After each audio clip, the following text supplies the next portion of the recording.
thank you so much for joining us for this very special program on Jamaica's constitutional reform, The Road Ahead. The program is brought to you by the Jamaica Accountability Meter Portal, JAMP, with sponsorship by the Open Society Foundations. I'm your moderator, Dion Jackson Miller. So we're going to be looking at where we are now in terms of the Constitution, the whole issue of reform and how we move forward. Our panelists today, we have the Minister of Legal and Constitutional Affairs, Marlene Malahoo Fort. Also with us, Director of National Integrity Action, Professor Trevor Monroe.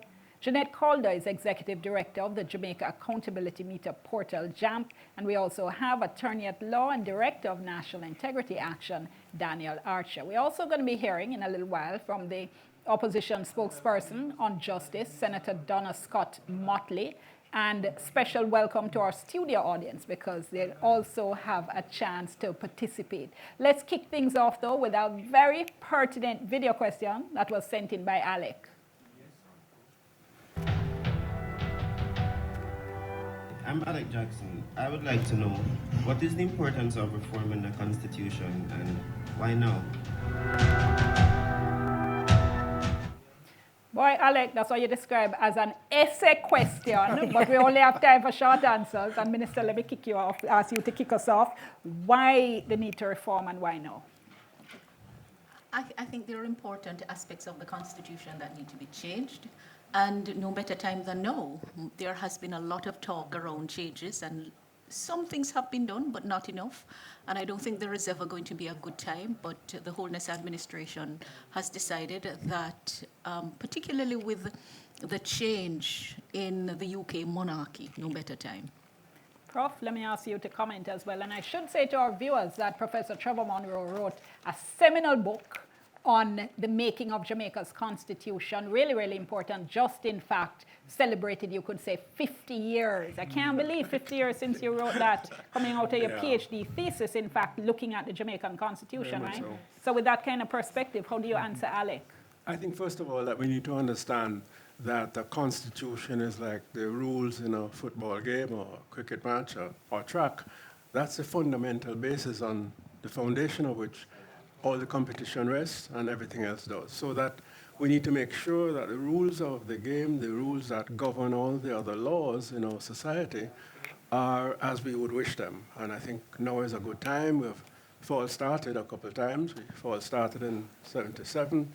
We got something done in 2011, very important. So now is a good time to really get moving on the fundamental areas of agreement, of which there are many, and also to discuss the areas in which we have some differences. What's your perspective, Jeanette? We're growing up. We're 60 years old, and the Prof is right. We're old. Well, the country is now an adult, not us. And I was just picking up from what Prof said about the rules and thinking about everybody here and our homes that we live in. Everybody's home has certain governance rules. I'm sure it's very different, and it's the same for the country at large. But when I think about my own home, and as we grow up as children, we recognize that our parents changed the rules to respond to the fact that we are older, we are wiser, and we get to a point where we can contribute. And that is where I think we are now, where the government has gotten a lot of things right. We have grown up, we're educated, and there's a body of expertise out there where I'm hungry to see more citizen participation.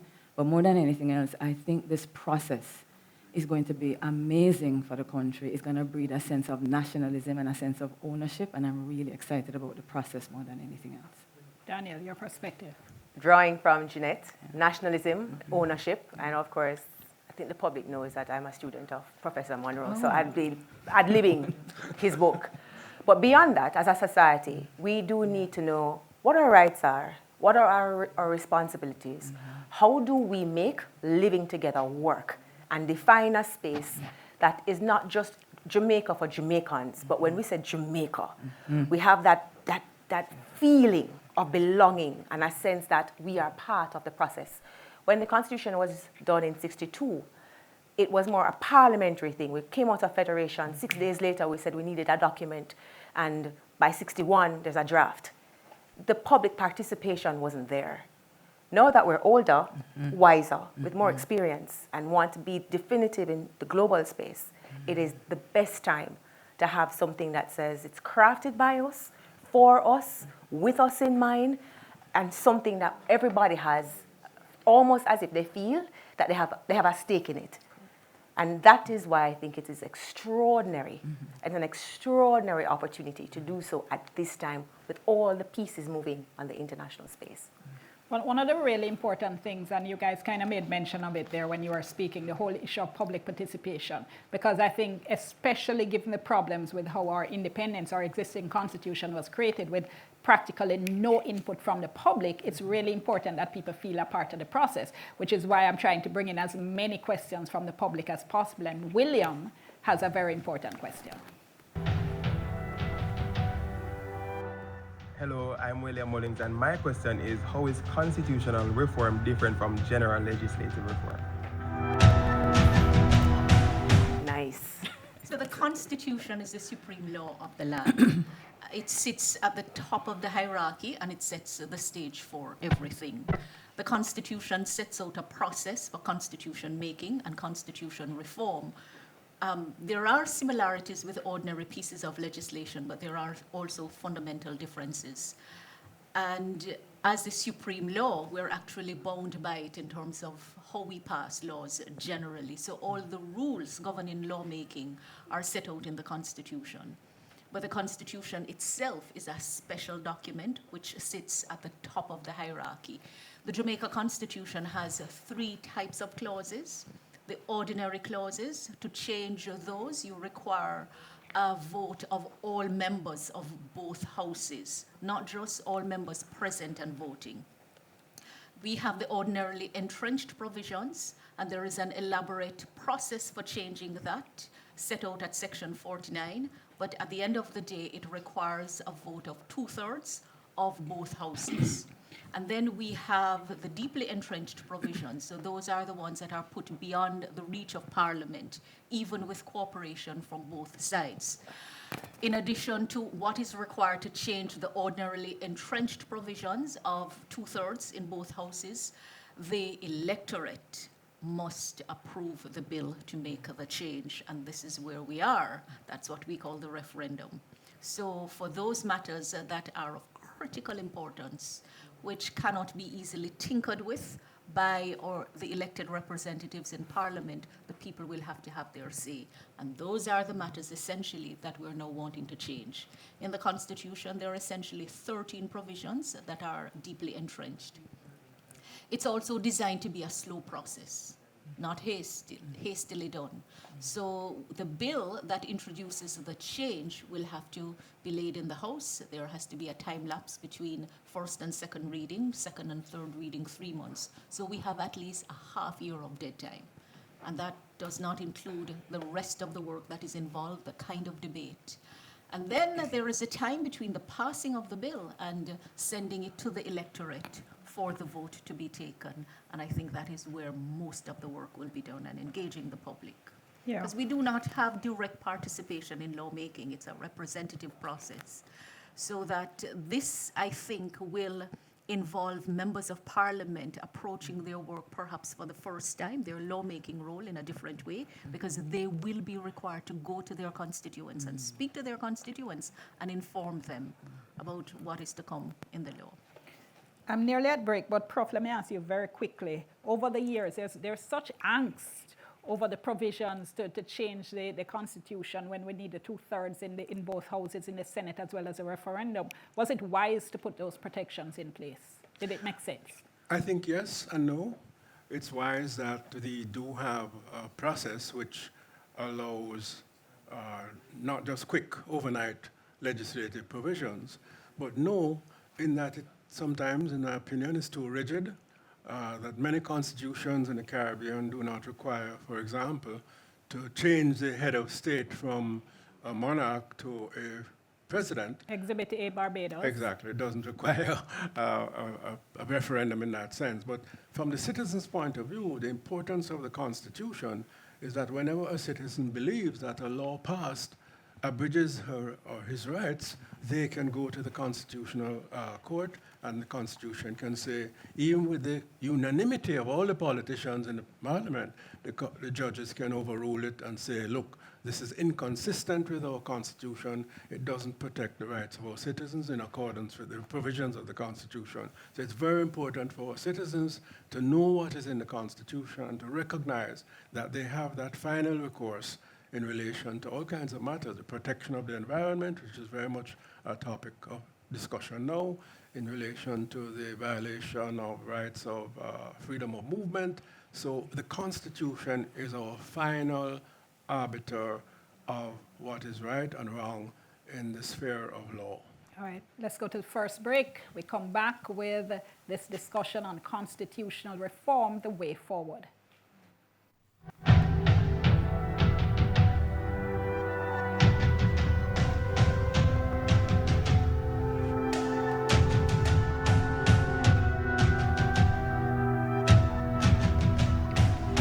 Thank you so much for staying with us for this special program on Jamaica's constitutional reform, The Road Ahead. The program is brought to you by the Jamaica Accountability Meter Portal, JAMP, with sponsorship from the Open Society Foundations. I'm Dion Jackson Miller. Now, the role of the parliamentary opposition is crucial in any type of constitutional reform. You heard us referring in the previous segment to the need to have a 2/3 majority in both houses when amending certain parts of the Constitution, which means at least one opposition senator has to vote with the government for that 2/3 majority to be reached. So I spoke with opposition spokesperson on Justice Donna Scott Motley to get a sense of how the opposition is approaching this.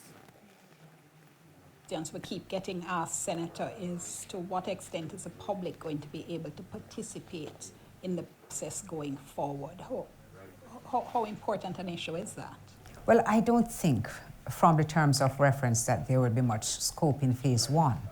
But in phase two, because that's how they've approached it, they've phased it. In phase two, I can see where that is going to be one of the things that we will do. We'll engage the public. Now, What do you mean, though? Phase one deals with the matters on which there has been some consensus over the years. And so it is going to start mainly with the Republic. In fact, when you look at it, I don't think there's going to be anything other than moving to a republic that will be contemplated. Now, let me say this. I do believe that it is important that the public be engaged in reforming the Constitution or making a new Constitution. One of the things that I want to see is a simple Constitution, because the Constitution is for the people. And basically, the one we have now is highly complex. You could have 3 attorneys looking at a section and everyone giving a different opinion. But Dion, we have been on this journey since 1975. That is when Michael Manley first spoke about us becoming a republic. I dare to say it even goes back further to 1962. But for today, let's take it as from 1975. A constitutional reform division was established in the Ministry of Justice in 1977. It's 2023. It's over close to 50 years ago. And my fear is that if we were to debate the matter again, go back through the processes which we have done, which is with town hall meetings, school hall meetings, church hall meetings, that we won't make that move until after, like I'm in a wheelchair. And I think it's very important that we shed these last vestiges of our colonial past. Okay, so I hear what you're saying, but at the same time, the questions we have coming to us are from people who say those agreements you speak about were reached over a generation ago. That was the point at which people decided, let's go for a ceremonial president. And there are a lot of people today who are saying, we don't agree with a ceremonial president, similar to what we have now in the Governor General. We want an executive presidency, a change to the role. So how do you respond to that kind of concern, that maybe we do need to start the process over with town halls, with public fora, with discussions to figure out what we want to do? Well, what I would like to recommend is that we take a look at the approach which was adopted in Barbados. In Barbados, the Constitution does not require a referendum. In that instance, Prime Minister Mia Motley had won all the seats in the House. And in their Constitution, the government actually had 21 of the seats, the 30 seats in the Senate. So a decision was made to install or vote for, because both houses had to agree, the president as a ceremonial head of state. But that appointment only lasts for 4 years. So after 4 years, there's a possibility that if there's the need or the desire of the populace for a change, it can then be implemented. Along that pathway since 2021, there have been discussions on how to go forward. And I would recommend that we approach it the same way, that we have a similar approach, and we can take the time now to engage the people over that period as to whether they want an executive presidency. Do remember that that was one of the delays in having agreement on both sides. The People's National Party wanted an executive president. The Jamaica Labour Party wanted a ceremonial president. And eventually, when we saw that it was proving to be an obstacle in our moving forward, we moved and agreed with the Jamaica Labour Party so we could get things going. But from Michael Manley, then we had P.J. Pattison, then we had Portia Simpson Miller, and we have now Andrew Holness. There has been agreement. I'm sorry, I left out Mr. Siaga. Bruce Gold. Yes, but everybody has agreed. In fact, Michael had set a deadline of 1981. PJ set a deadline of 2007, and we still have not passed that goalpost. So for me, my urgency is that I think that it's very important that Jamaica implement this decision, not just with the Republic, but also to leave the Privy Council, because these are the two things that we are hanging on to literally, and the two impediments to what I consider our real nationhood. If it is, though, that we're going to go the Barbados route, as you're suggesting, then the public would need to be told right at the start, right, that we're making a change in this way so that we can do it quickly, but that we will come back and have the broader and deeper conversation as to what form we want to see the office of head of state eventually take. I think it's incumbent on the government to communicate with the people exactly where they want to go. And I can assure you that as the opposition, we'll play our part. Once we have the initial meeting of the Constitutional Committee, and I'm pleased that finally we are going to be able to have a meeting date. Once we do that and we are clear, we have a clear understanding as to the trajectory that we are embarking on, I think the opposition needs to also be part of the process of letting the people know where we plan to go. Because do recall that we are going to have a referendum, and a referendum has proven challenging in countries where it's required to do so. St. Vincent couldn't do it. Prime Minister Gonzalez admitted that he loaded up the referendum ballot. Grenada couldn't do it, Bahamas couldn't do it, and Antigua couldn't do it. And that is because some divisive politics crept into the decisions. So I think it is important that the opposition and the government really come to an agreement as to the process so that they can be the ones to deal with the populace about it. But the concern, though, is that precisely because it's so difficult to have a referendum and to get a positive vote, people are afraid that we have a referendum now when we put in a ceremonial president, and then it's going to be simply too hard to have another one to try to put in an executive presidency. So the concern is, why not just do it properly right from the start? Well, perhaps in the phase 2, we will have to look and see whether the referendum clause really works, whether it is viable for us in this kind of democracy. The referendum, changing the referendum clause does not mean that you're not going to engage the people, because as I said at the outset, the Constitution is for the people, and the people must have a say. We recall, for example, that the Charter of Rights is the latest amendment that has been made to the Constitution. And at that time, we were very proud of the rights which were recognized. For example, the right to freedom of discrimination based on your race or your sex. The clause which deals with the right to a healthy environment. But now, so many things have evolved that there are even more rights which we should be examining. The Jamaica AIDS Society, for example, speaks to the right to health and the right to freedom of discrimination because of your sexuality. So we have come a very long way over the decades. And that is why I agree with you that we have to really consult the public as to what they think is important to be protected in our constitutions, particularly in the area of their rights. One of the questions we got from somebody who responded to my Twitter post on the issue was, what's going to be the role of the opposition in this? Well, the official role of the opposition is to deliberate in the Constitutional Committee to advance the views, and naturally that will mean advancing the views of the party and of its membership.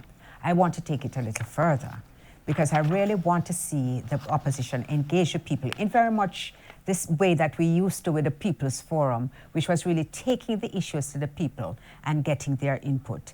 That, for me, is one of the most exciting things about politics, and the reason why I'm still there after so many years, because the people actually know what they need and they know what they want. It's just that they are so infrequently asked to play a part. So the second phase you mentioned now, what you envisage? The second phase, as the minister has envisioned it, is to deal with things like looking at the Charter of Rights, as I said, looking at Section 20, which gives them the right to declare a state of emergency, whether it should be broader, should it include, speak specifically to a pandemic, as we experienced with COVID, and should it give some more latitude to the administration when it determines that it is necessary. That is going to be, that is going to take some time to go through, because you have to have a fine balance. When you looked at the last meeting of the Joint Select Committee, they were very clear that if you were going to abridge any of the rights of the Constitution, it had to be reasonably or demonstrably justified, and that the onus was going to be on the government to prove that it was demonstrably justified. That is a protection which I think is very, very important, that we preserve no matter what. So I think that phase 2 is going to take us a little longer than phase 1, and that it was admirable of the government to take the decision to separate the phases, because the other phases are likely to involve very contentious matters. Yes. Where the irony of it is, Dion, when you are in government, you take a particular view because you want to have the latitude to do certain things. And when you are in opposition, you see your role as that of protecting the people from the abuse from the state, the absolute power which the state has. We have to play our role of a good opposition. And when it is fully ventilated with the people and the people are on board with some of the changes, I think that is the way that you get a good workable constitution.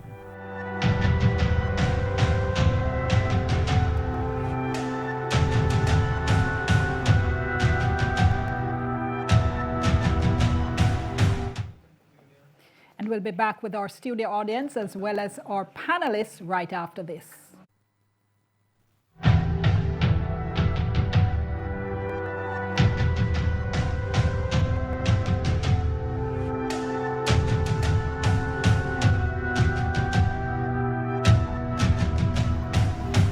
Thank you so much for staying with us for this special program on Jamaica's constitutional reform, The Road Ahead. The program is brought to you by the Jamaica Accountability Meter Portal, JAMP, with sponsorship from the Open Society Foundations. I'm Dion Jackson-Miller. You know, one of the really great things, I think, just about having this process gearing up is how much interest we're starting to see from members of the public. They have a whole heap of questions. Nice. And we want to go to this question from Brianna.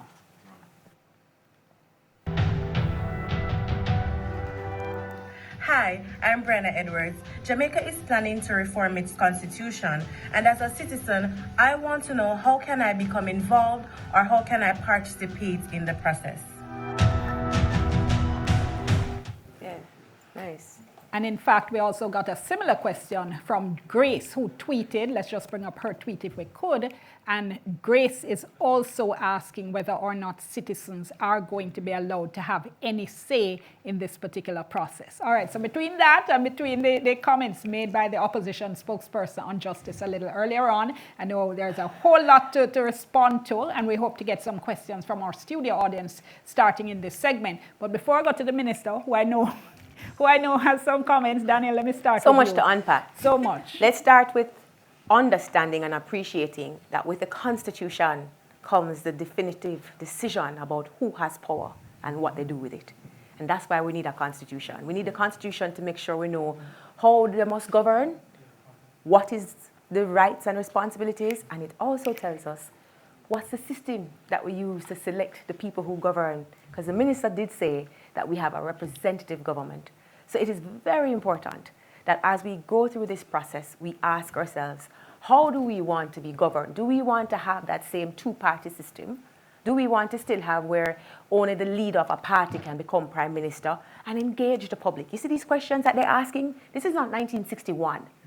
This is 2023. Twitter, social media, everybody's right to say something is well recognized. How we get them involved in the process allows them to have some skin in the game.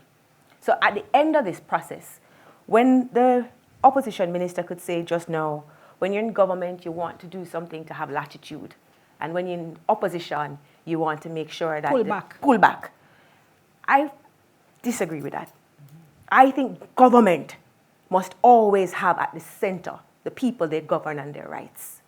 How we articulate the best way to achieve the goal is what is going to be important. And having the participation of the citizens in a town hall. So don't tell me we did this in 61. Now we can do it again, and we can guide the process because we can do it in segments and phases. Well, I know the minister wants to comment on the segments and phases, but Jeanette, let me bring you in first. So that issue of public participation and what you're sensing from the public. I'm so glad you asked me that because I've been dying to read a quote here.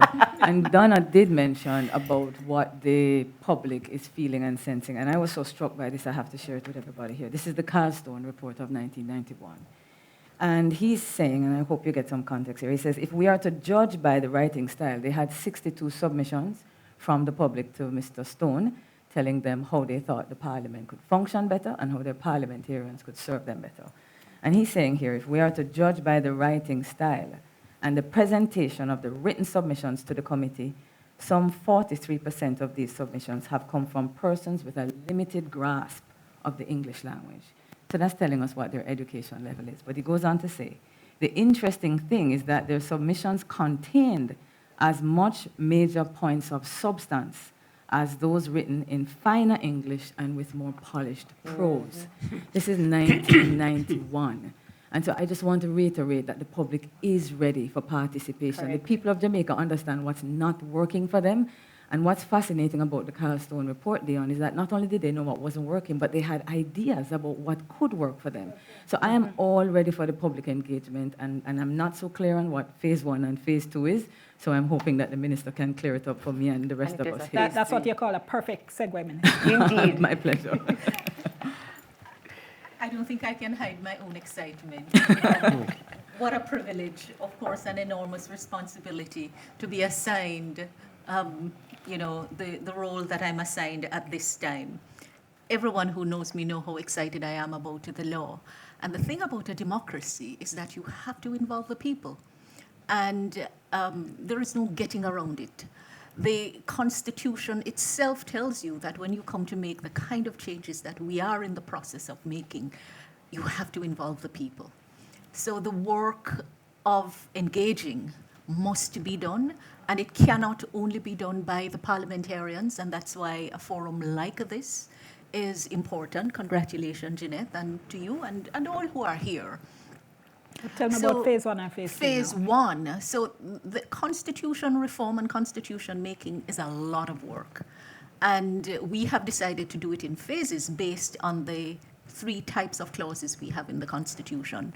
So the first phase will involve the matters for which we require referendum. And so far, those are the matters that by and large there is consensus on. But I do take note of the issue as to what kind of president. Do we do an executive president or do we keep a ceremonial president? The consensus so far is to do it ceremonially. And I think... But consensus by who, though? Because I always find the PNP and right. JLP think they're them one.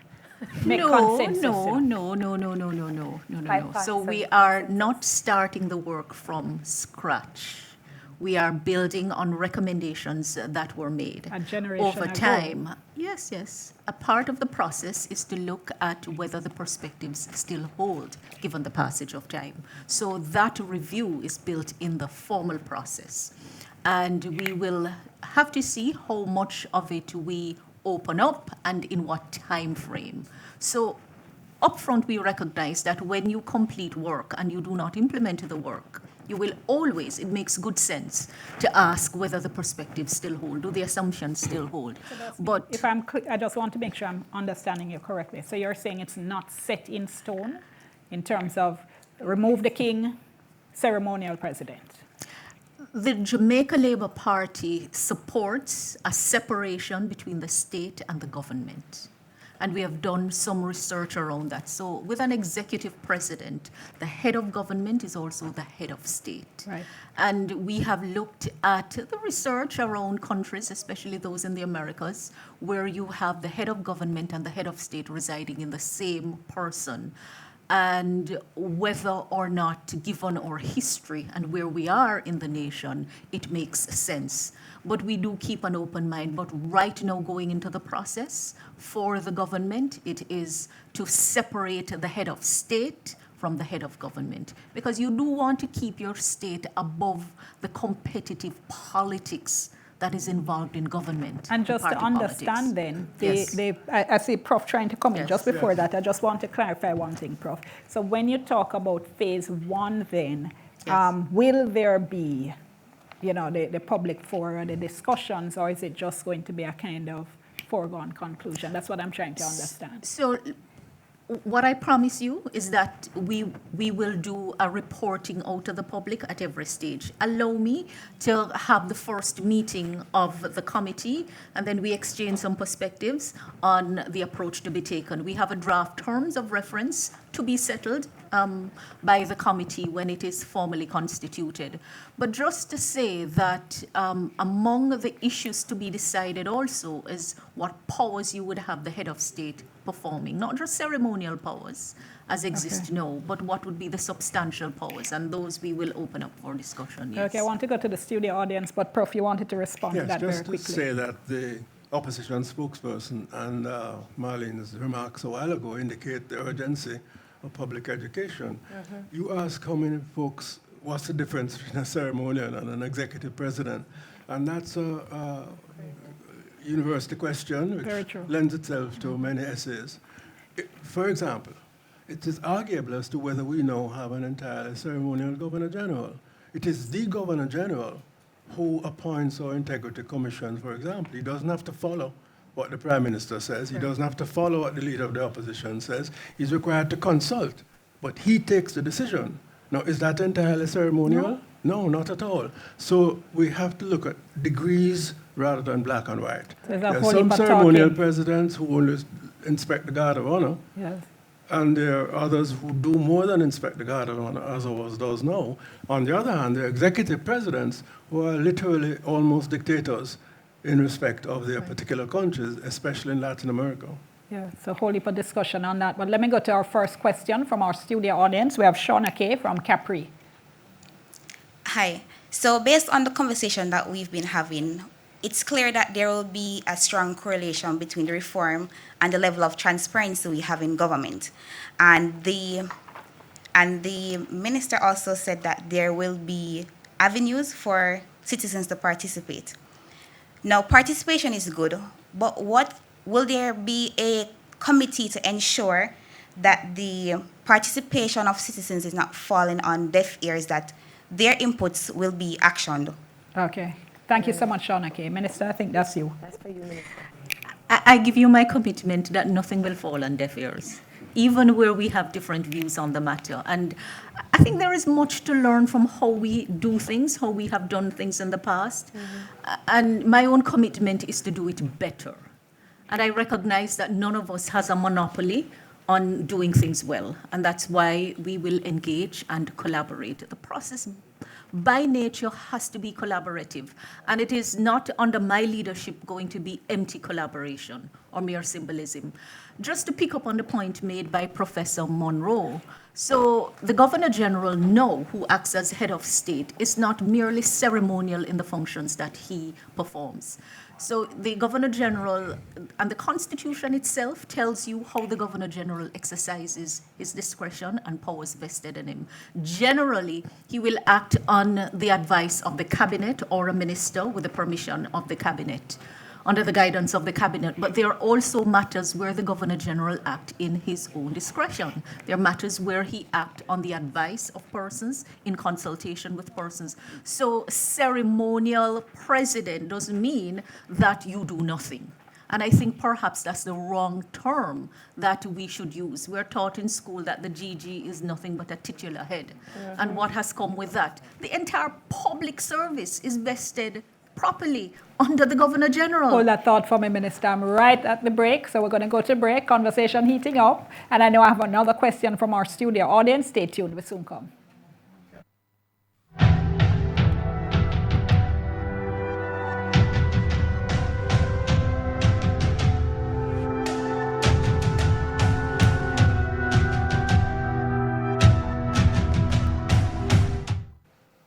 Thank you so much for staying with us for this special program on Jamaica's constitutional reform. What's the road ahead? That's what we're trying to figure out. The program is brought to you by the Jamaica Accountability Meter Portal JAMP with sponsorship by the Open Society Foundations. I'm Dion Jackson Miller. Now, I just want to share some more questions that members of the public have been sending in, and then we'll go back to our studio audience. So Jaganel, Twitter handle, reached out to us on Twitter, in fact, and asked, and this question is so relevant to what we were discussing before the break, will the office of the Governor General finally be removed? Jaganel says it's a waste of resources.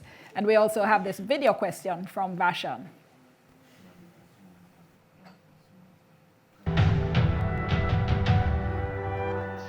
My name is Vashan Brown. I'm a student at the London School of Economics and Political Science. And my question is the Westminster system still appropriate for Jamaica in 2023? Okay, and let's just take some more questions before I go back to the panel. So let's start with Beverly. Beverly? Yes, thank you. I just want to go back to public participation, and I will relay an experience I had. I called the office of the minister, yes, same one sitting here, and asked about public participation and stated that I would like to get involved if I could be a part of the committee or something else. And I was told by her office that I can't.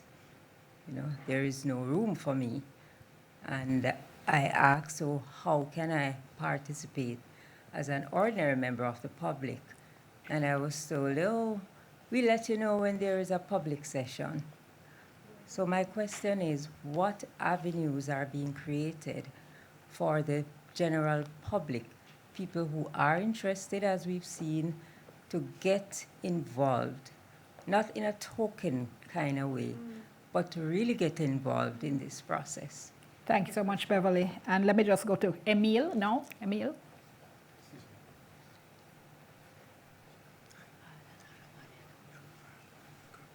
Emile, of course, a former president of the Jamaica Bar Association. Now, because may I call him Emile, right, Emile? That's perfectly fine, Dion, perfectly fine. Yes. Morning to everyone. Having participated in a few non-government organizations, one of the themes I've heard this morning is this whole question of participation, having a voice, and so on. And certainly my experience has been that the participation of NGOs generally has been inconsistent at times, depending on what is being done and what the objective and how speedy they want it to be done. In the context of the Constitution being the overarching document, is there any intention to formalize a need for consultation in the amendment of ordinary legislation? That's one. And two, to put in place any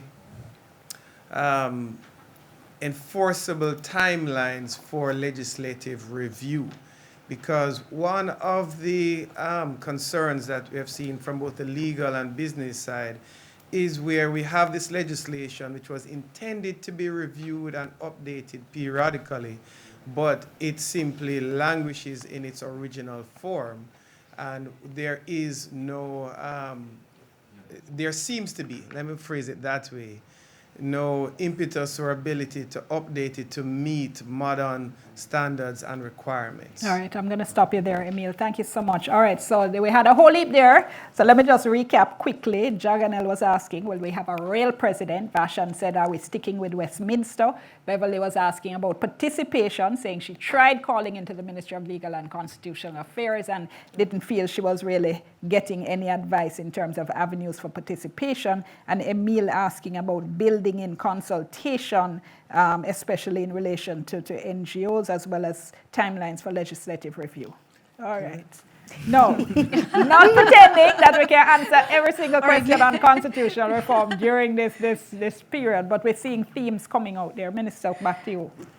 Let me begin with Beverly. Yes, let me begin with Beverly. You know, I'm so pleased that Beverly would have called in to indicate her willingness to participate in the process. I don't know with whom she spoke. And I think the answer that she got in respect of the committee, it is because the committee itself is a high-level committee, but then it will break out for its consultative work. So I'll have a quiet word with her afterwards. The ministry is new, we're still building out, and I think we will be setting up a secretariat to assist the work of the committee and the entire reform work. That is in process. So I think those persons who will call in will get a different kind of response. But I will speak with her. Right. I want to ask Prof about Westminster, but let me ask you first. Is that an answer? Vashan is saying, are we going to stick with the Westminster government? In spite of the challenges we have in this nation, we have had a stable democracy. When you compare what occurs in the Americas or around the world. And the intention is to preserve the best of it and make changes that will move us in the direction that we should go.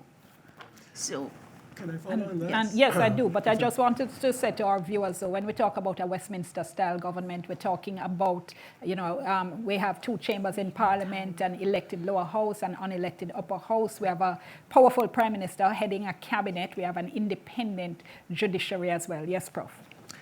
I was about to take off from what Minister just said, that Westminster is evolving. In Westminster itself, there have been changes which we, NIA and others have advocated, which have not been done in Jamaica. Let me give you two examples.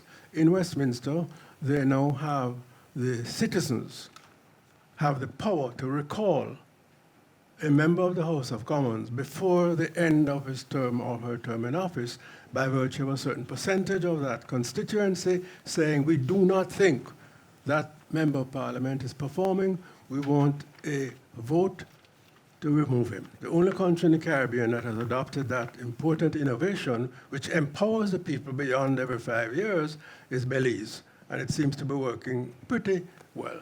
The other change, of course, in the Westminster is the power of impeachment, where the citizens, again, have that possibility of initiating. We don't have that except in one area that is Jamaica's best-kept secret, namely the local government system, where the mayor of a municipality, in this case we have one, Portmore, can be recalled by a petition initiated by the members of that particular municipality. So Westminster is changing. We have the possibility of innovating. We were the first predominantly black country in the entire world to get universal adult suffrage in 1944. Others followed behind. We have the capacity to continue innovating. We are the only country in the Caribbean that has an integrity commission of the kind that we have. We are the only country in the Caribbean that has campaign finance regulations, limited as they may be.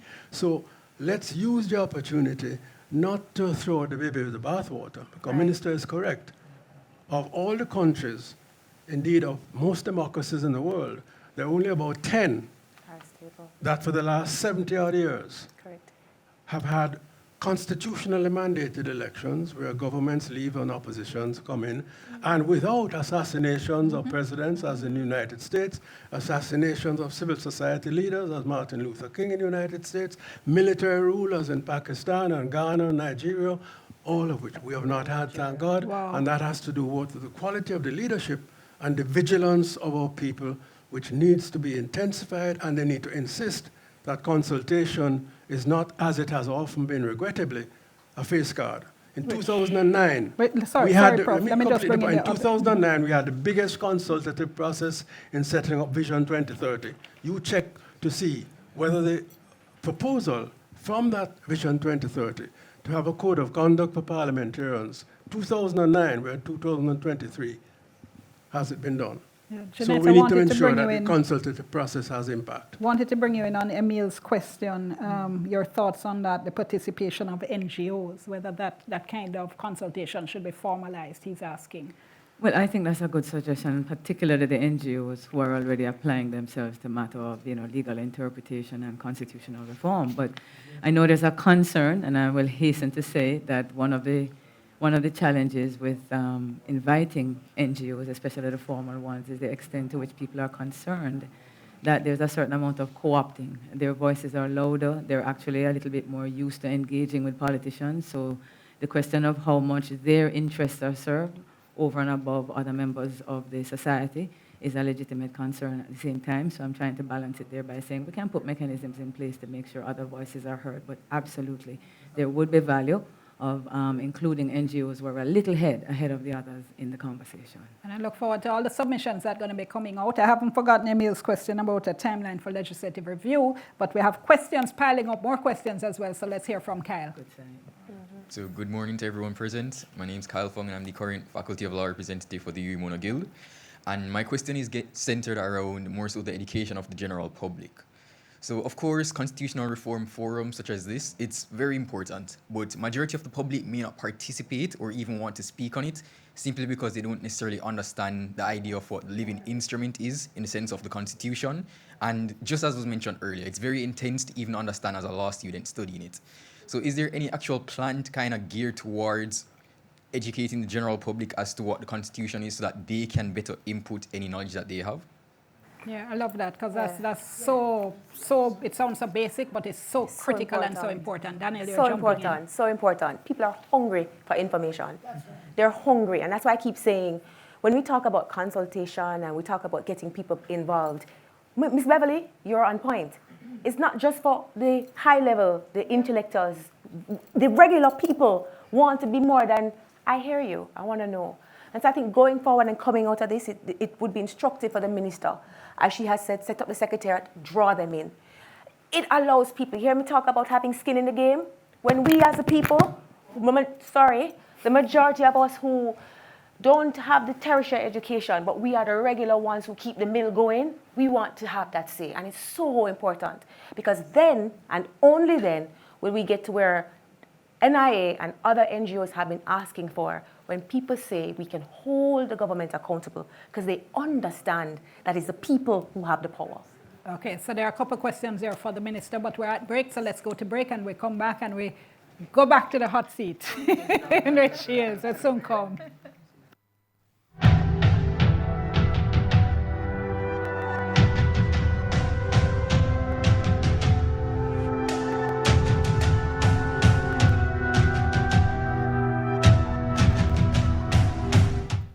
Thank you so much for staying with us for this special program on Jamaica's constitutional reform, The Road Ahead, brought to you by the Jamaica Accountability Meter Portal, JAMP, with sponsorship by the Open Society Foundations. I'm Dion Jackson Miller. All right, so if the minister thought she had a whole heap of questions to answer, let's just pile on a couple more. All right, so let Javain go ahead. Javain?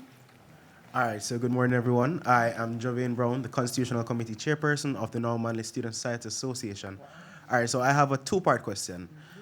One part is, I have not heard so far a timeline in when we are expecting the implementation of these provisions, the formulation of these provisions for new constitutional reform. So when do we have a timeline in mind for that formulation and implementation? And also the referendum, that will be, I suspect, the method of involving citizens in constitutional change. But in terms of the referendum, we have said we don't have economic strength for a local government election, right? So if that may be the case, how then are we going to have an execution of a referendum in the same manner we do not have economic viability for the execution of a local government election? Boy, Kylie, you bowl some bones to them, man. But let me just take Robert's question as well. Go ahead, Robert. Pitch Wasi. Hi, morning everyone. My question is far easier. So I'm the vice president, or one of the vice presidents of the Jamaica Manufacturers and Exporters Association. So first, let me commend for the mammoth task that is being taken on. And of course, we know it's a responsibility of government to get the communication going so that you can have really useful feedback. But we can't leave everything to the government. So my question, therefore, is organizations such as the GMA, the JCC, and others, for example, we have members, over 500 members, and a couple 100,000 employees. What's our role? How can we help? How can we help to get that information out so that everyone is on the same page? Nice. All right, Robert Scott, that was. Thank you. And let's just throw in two more. Let's go to this video question from Gabrielle.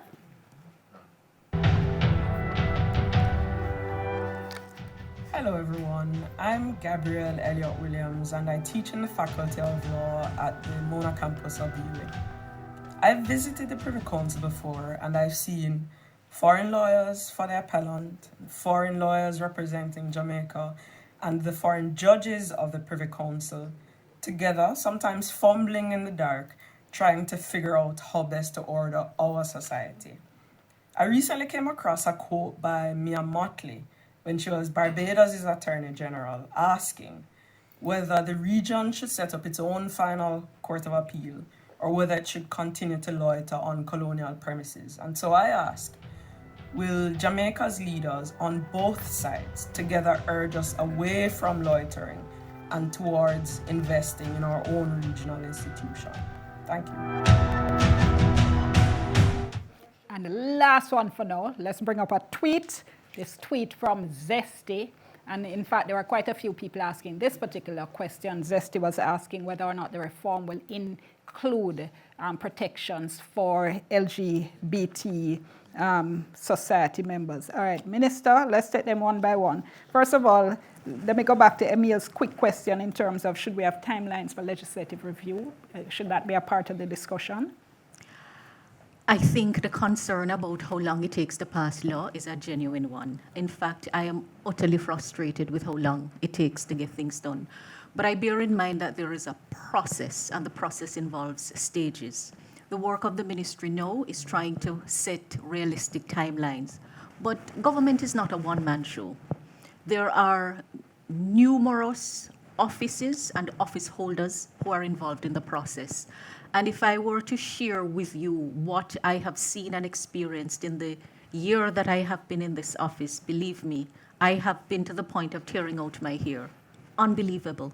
So a big part of what needs to be done is reform around the civil service and reform around the public service, and also around the rules. So the standing orders are regulations of the Constitution. And one of the questions is whether the rules that currently exist enable efficient decision-making and processes. I've long said when I came to Parliament that I think we should have every member of Parliament involved in a subject area around legislation so they can participate in the process. Right, so simple answer is yes, we're working towards it. But let me tell you something. It's like pulling teeth out. The skill set, the complexity of matters, and just the general approach. But over my live body, we will get there. Kyle was asking about public education. Are we going to educate the public so people can really participate in an informed way? I don't think there is any getting around educating the public because the public has a role. Those who are registered to vote have a role to play in passing the law. And beyond that, even those who are not registered to vote, they have rights and responsibilities that they need to know. The education of our people, I think, is perhaps the biggest work ahead of us in the nation. What does it mean to be a citizen? What does it mean to be a Jamaican? I mean, it's not rights without responsibility. How are you going to function effectively, play your own part in the society? So that is a role, I mean, that is a work that is huge. And I think it was a chairman of the JMBA? Vice President, who said that this is not something that government alone can do. All of us will have to come together to get it done. Mind you, the government has a particular role and a special role, which it cannot abdicate. I know I've seen some TV spots, for instance, with you speaking about the Constitution. So I hear Kyle asking, is there going to be a whole lot more of that as well as the in-person engagements? Absolutely. Okay. So pray for health and strength and all things. But yes, and we've been engaging. You know, my preference has been not always before an audience and the TV camera. But there's a lot of work ahead, and we have started. We have started in earnest. And that leads us to Javain, who was asking about a timeline.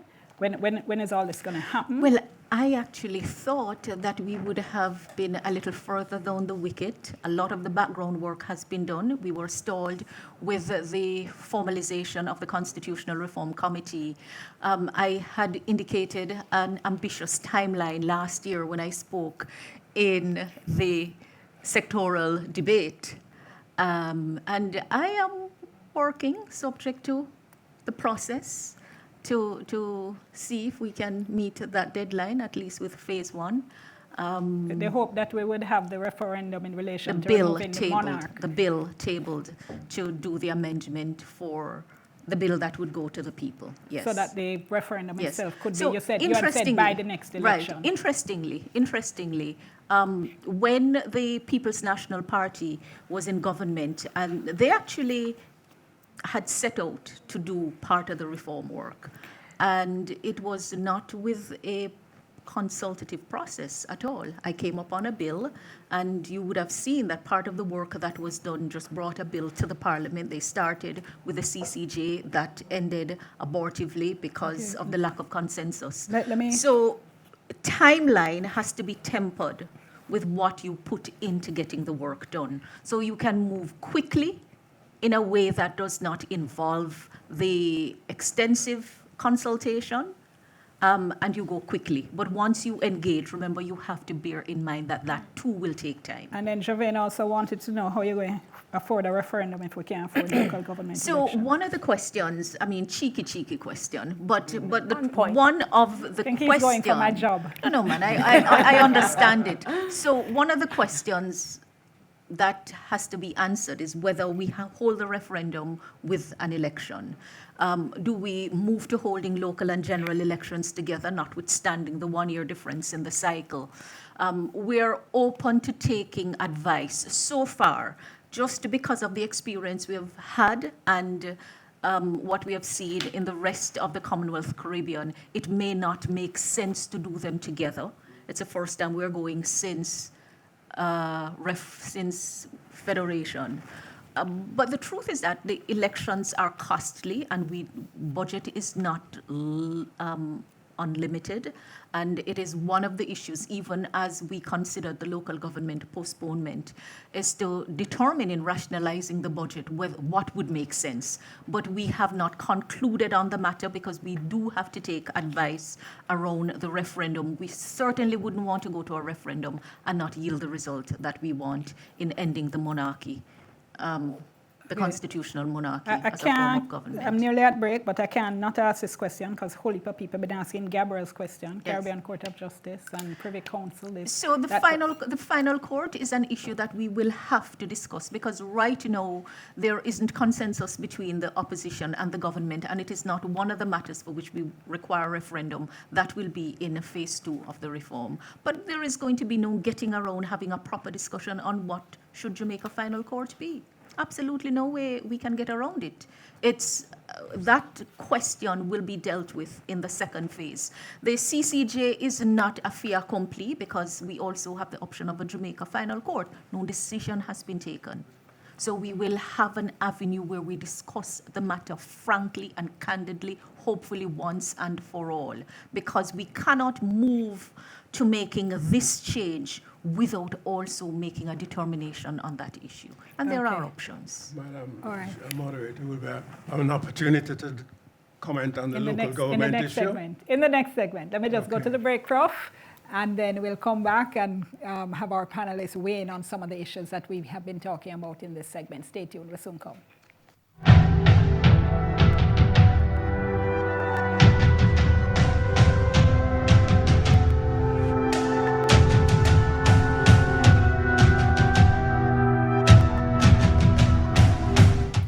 Thank you so much for staying with us for this special program on Jamaica's constitutional reform, The Road Ahead, brought to you by the Jamaica Accountability Meter Portal JAMP, sponsorship by the Open Society Foundations. I'm Dion Jackson Miller, your moderator, and already final segment and about 20 questions to go. So let's see how we're going to work this. But Professor Trevor Monroe, you wanted to weigh in on the local government issue. Then I'll ask the other panelists if they have comments on what we're talking about in the previous segment. Yes, first of all, a correction. 2011 was a major amendment to the Charter of Fundamental Rights.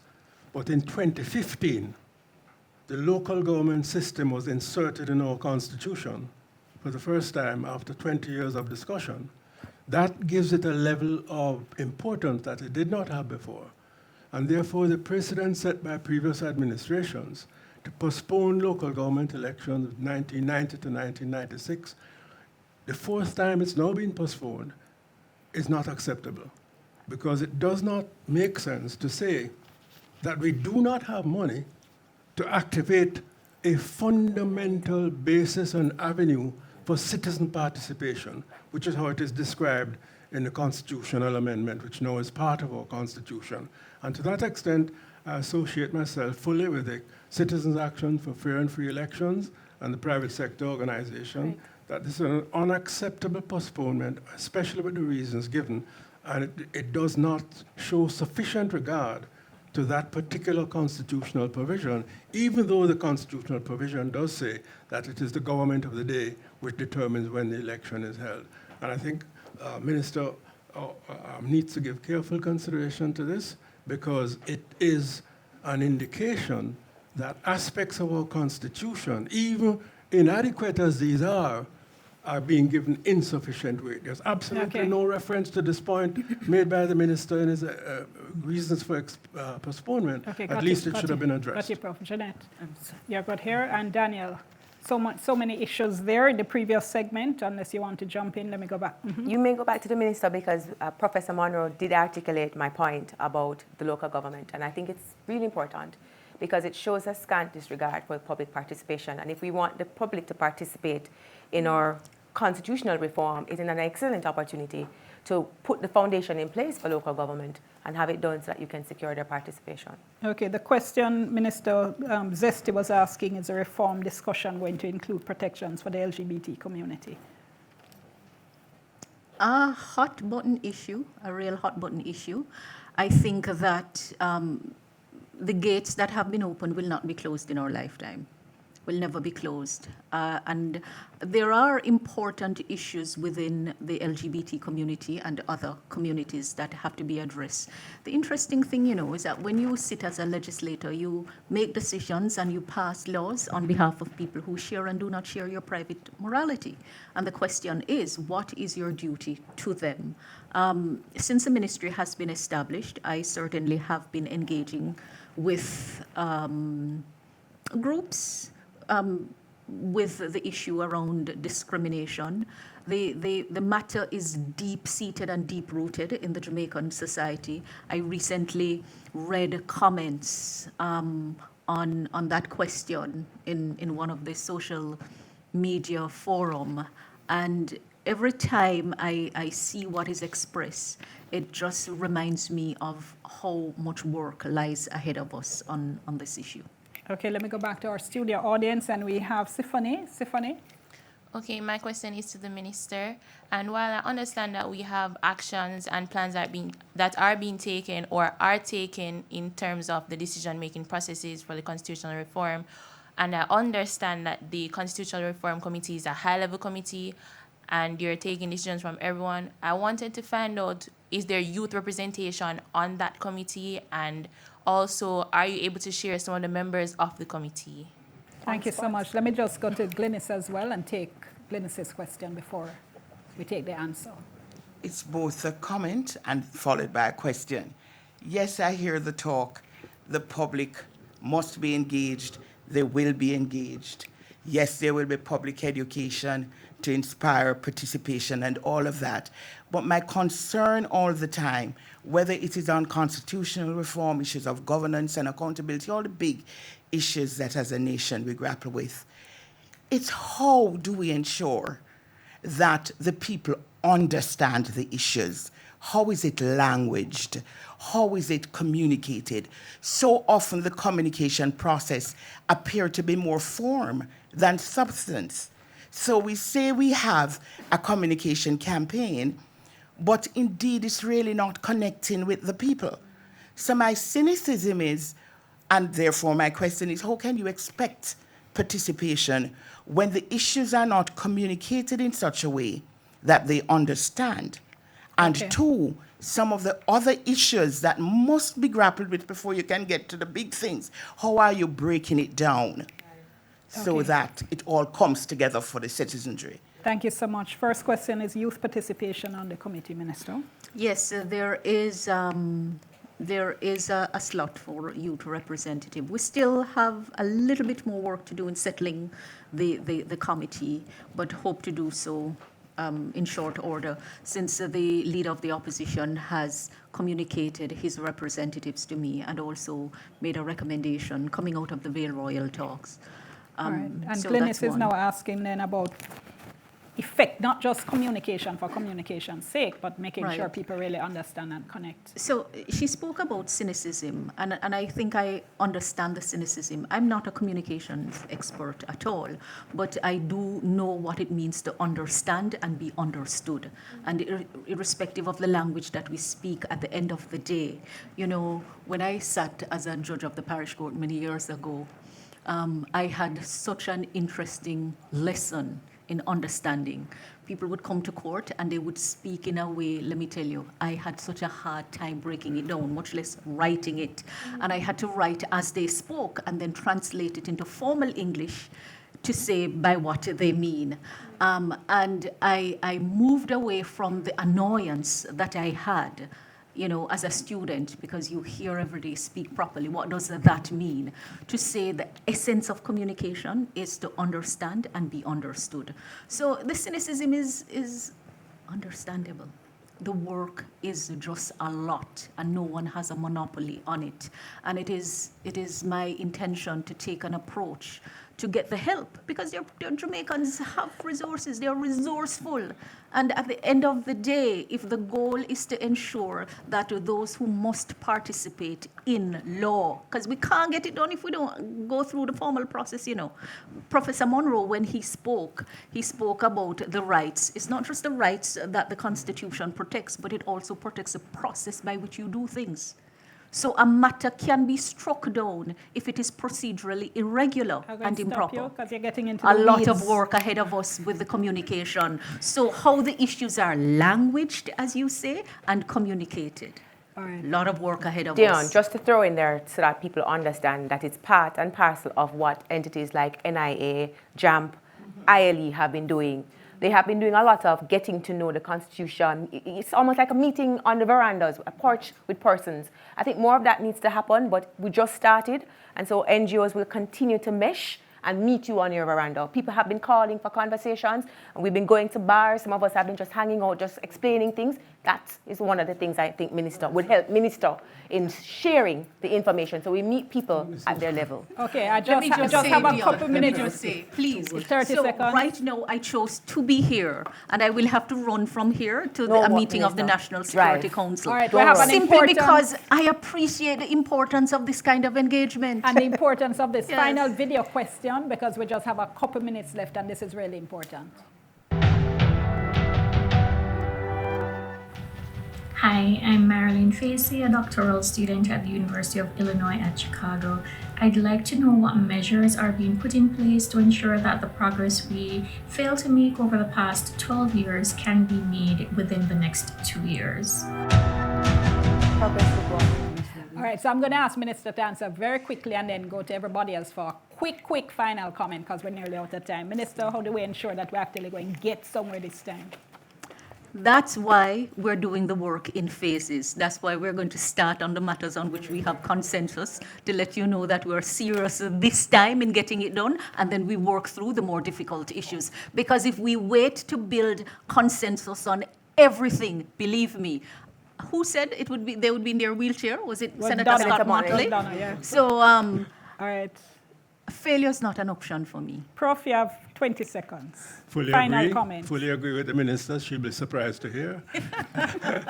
There has to be a phased basis, and the first step is to remove the King of England from the capacity which he exercised 3 days ago to order the Jamaican government to accept the ruling of the Privy Council in respect of the Vibes Cartel issue. That is the language. King of England ordering the Jamaican government to accept it within a specific period. That is completely unacceptable. All right, going to stop you there. Daniel, final comment. I know quite so it goes. You know, at the end of the day, much more work to be done. I think the recognition is it's not just a government thing, it's a people thing. And we have to get involved and start demanding greater participation, ask your questions. Find the people, ask the questions. NIA is willing, so is JAMP. And so there are many entities available. Jamie, I was pleased to hear that they too are saying, look, we have employees and we want to be a part of it. Everybody should be brought in. And Jeanette? In 1977, somebody wrote to the Gleaner, his name, he said he's Hungry Belly. And he said the grassroots people will never understand what the whole constitutional debate is about, and it will only cause more confusion along with what we're already confused about. I am actually going to encourage Gleanists not to be cynical.